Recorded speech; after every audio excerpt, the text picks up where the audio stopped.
And welcome to Sex 101 and Relationships. Sex 101 is created to empower, of course, our sex and relationships throughout our lives. So, Mr. Mac, another great topic, another week. What will be our topic for today?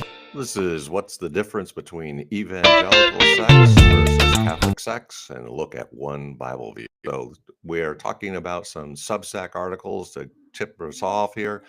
Emily Hess, who has the differences between evangelical sex and Catholic sex, and Vaughn, who represents one Bible view. So, to introduce the differences between evangelicals and Catholics, that's Emily Hess on Substack. Introduce the topic, and here are some reflections. Also, what we have is the difference in specifically between the two. Evangelicals and Catholics would form two distinct Christian denominations that differ in many aspects of their beliefs and practices. One key difference between the two is their views on authority and tradition. Catholics place a strong emphasis on the authority of the Pope and teachings of the magisterium, while evangelicals tend to prioritize personal interpretation of the Bible and individual relationship with God. Catholics also place a high value on tradition, including rituals, sacraments, and the veneration of saints, while evangelicals often focus more on contemporary worship practices and preaching. Another significant difference between evangelicals and Catholics is their beliefs about salvation and the role of good works. Catholics believe in the concept of works based salvation, where good deeds and participation in the sacraments play a role in earning one way to heaven.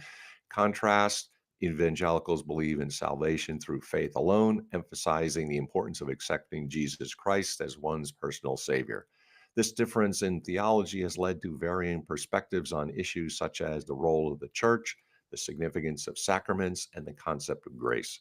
Additionally, evangelicals and Catholics have different approaches to evangelism and mission work.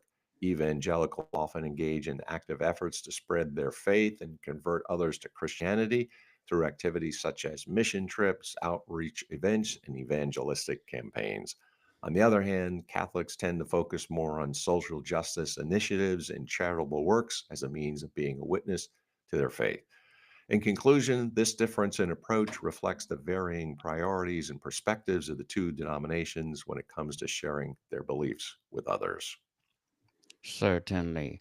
So, Mr. Mick, what are the differences between evangelical sects or Roman Catholic sects? When discussing the topic of sexual ethics and practices within Christianity, it's essential to recognize the diversity of beliefs and practices that exist. Among the most prominent groups are evangelicals and Roman Catholics. While both traditions share a foundation in Christianity, their views on sex, sexuality, and related issues can differ significantly. So, to explore these differences can provide insight into theological, cultural, and practical aspects of sexuality in both traditions. Evangelicals are a diverse group within Protestant Christianity, characterized by a strong emphasis on personal faith, the authority of Scripture, and the importance of evangelism. Their view of sexuality is often influenced by a literal interpretation of the Bible, with a focus on passages that discuss the sanctity of marriage and sexual morality.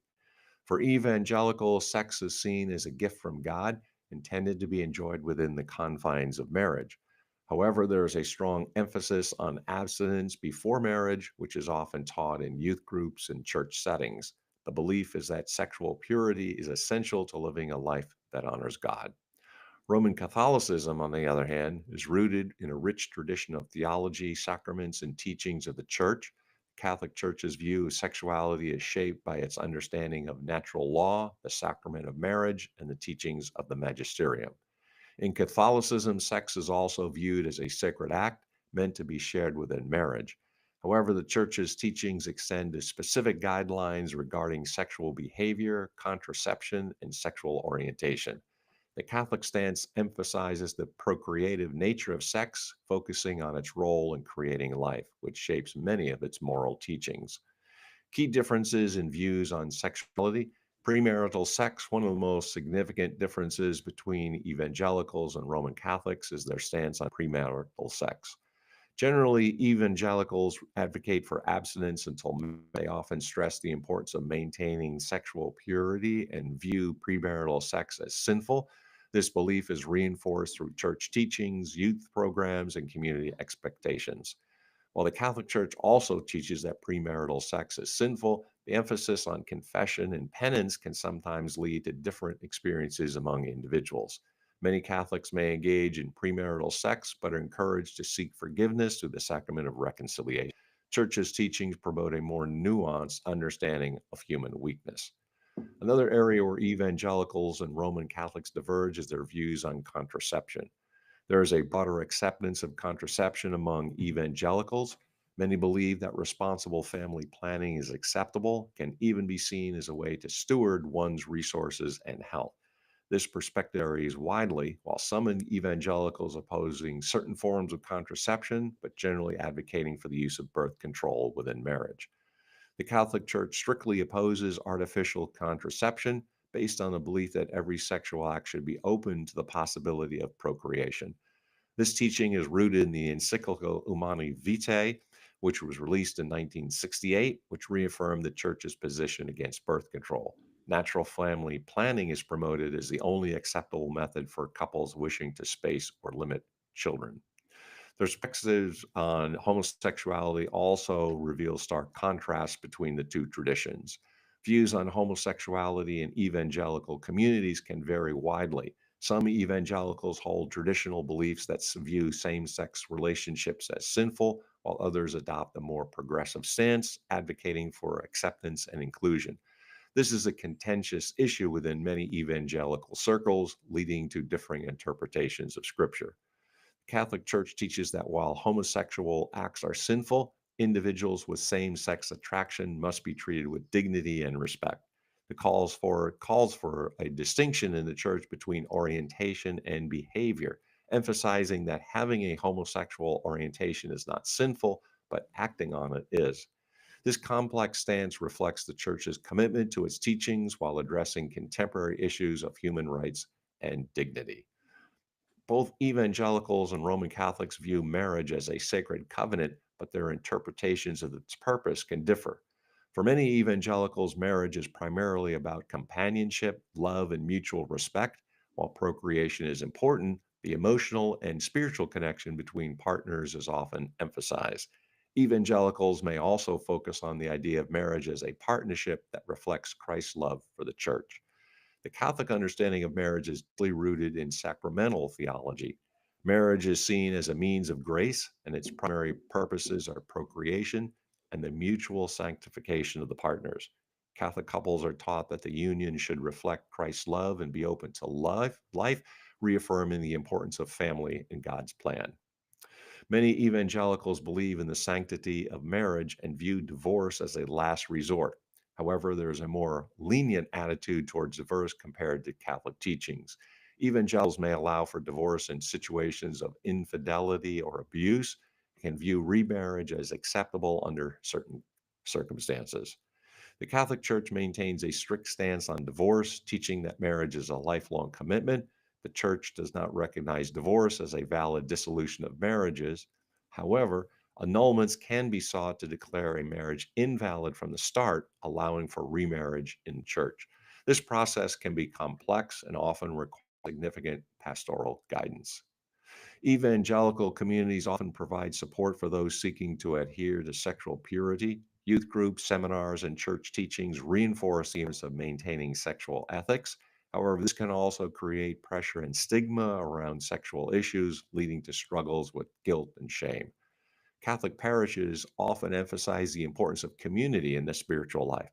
While there may be support for traditional teachings on sexuality, the presence of confession allows individuals to navigate their experiences with a sense of hope for redemption. The communal aspect can foster a sense of belonging, even amid struggles with sexual morality. Education is important. Sexual education in evangelical contexts may focus primarily on the dangers of premarital sex and the importance of abstinence. Programs may provide limited information about sexual health, often prioritizing moral teachings over comprehensive sexual education. Catholic sexual education is often more holistic, addressing not only the moral implications, but also the biological and emotional aspects of sexuality. While the church's teachings may not always resonate with younger generations, many Catholic educational programs aim to provide a well rounded understanding of sexuality within the context of faith. In conclusion, there are numerous points of contrast between evangelical and Catholic views of sex.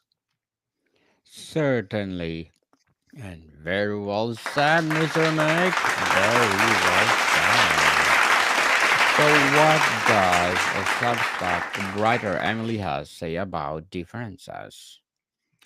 Well, Emily has been browsing her local library's ebook app, and they have a surprisingly number of large books of sex on marriage written by evangelical Christian authors.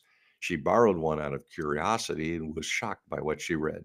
She read her one or two more and then decided to reread some of the Catholic sexuality books on her shelf and compare the two understandings of what sex is.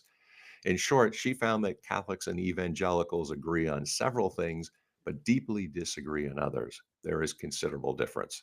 Though we're often in the trenches side by side when it comes to cultural, moral questions, what we don't agree on gets at the heart of what each believes sexuality is and is for. If, for instance, a well informed evangelical and Catholic couple decide to get married, both faith traditions agree that marriage is between a man and a woman. It should be monogamous and that sex is something that married couple only. Most of our prerequisites for those who can have sex and how unmarried people are to act are the same, so there's no conflict. There is a substantial area of agreement. However, once the couple is married, they may find that each understanding of what sex ought to look like are very different. Both traditions agree that pornography and abortion are evil, but evangelicals believe that mutual and, in certain cases, solo masturbation and artificial birth control within marriage are morally beneficial behavior. Catholics forbid both with the strongest language possible under the pain of mortal sin, which means it's more on the level of killing someone than on the level of laughing at your boss's unfunny joke. What are the core differences between the two understandings that lead to this? The popular evangelical view on sex within marriage seems to be that it is primarily for the pleasure of the couple. God Himself invented sex for our delight. It was His gift to us, designed for pleasure. That it's essential for the health of the relationship to have as much of it as you reasonably can, and that sexual fulfillment and strong sexual desire should be regarded as an important need to be met.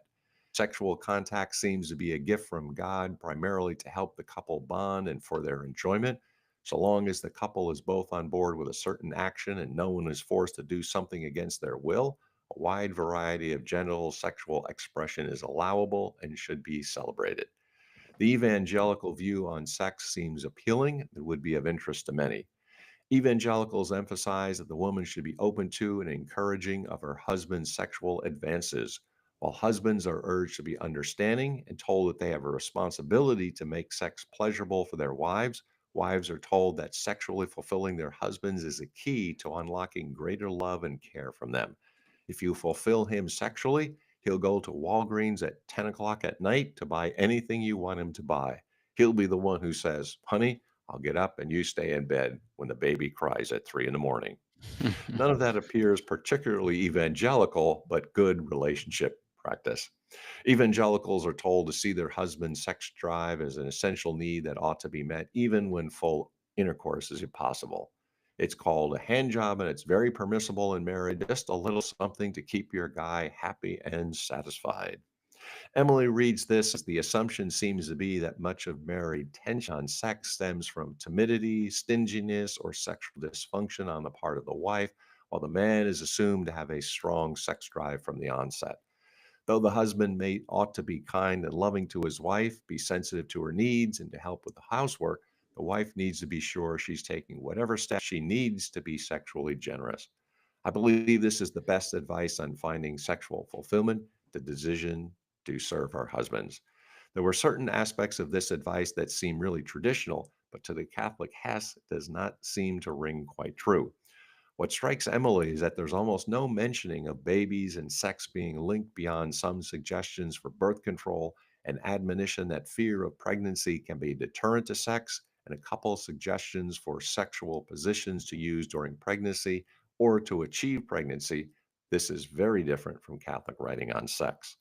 To the Catholic Hess, there's a great deal of commonality in the advice. It's well understood that the emotional health of a marriage will be reflected in the bedroom, particularly for the woman, that sex bonds two people together, and that the pleasure of both parties during sex is important.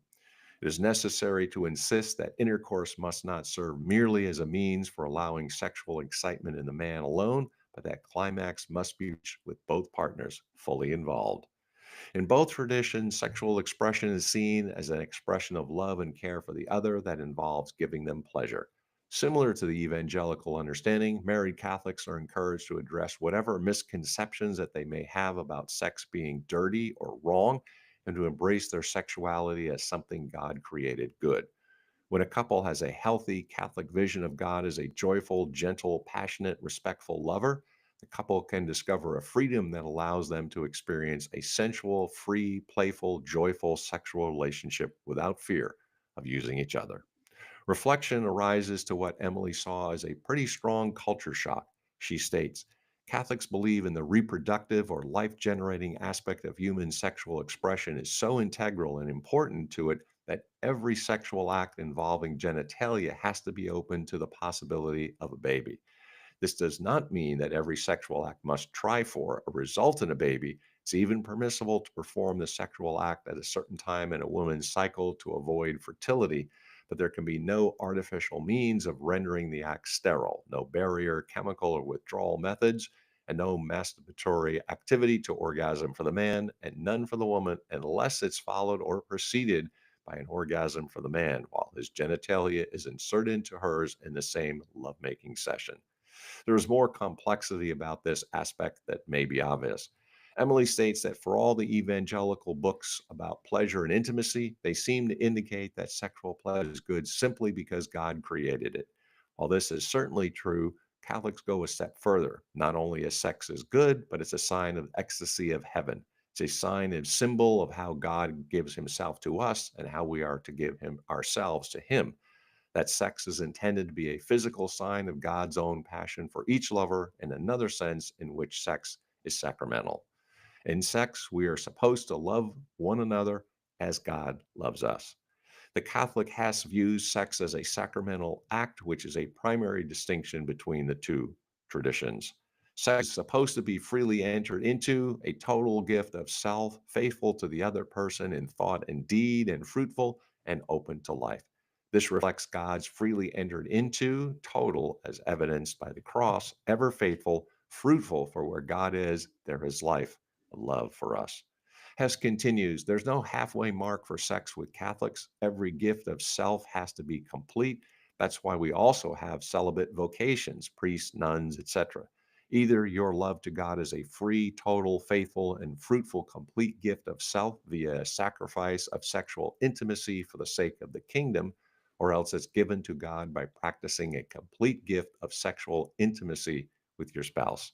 The either or nature of Catholic sexuality is the problematic aspect.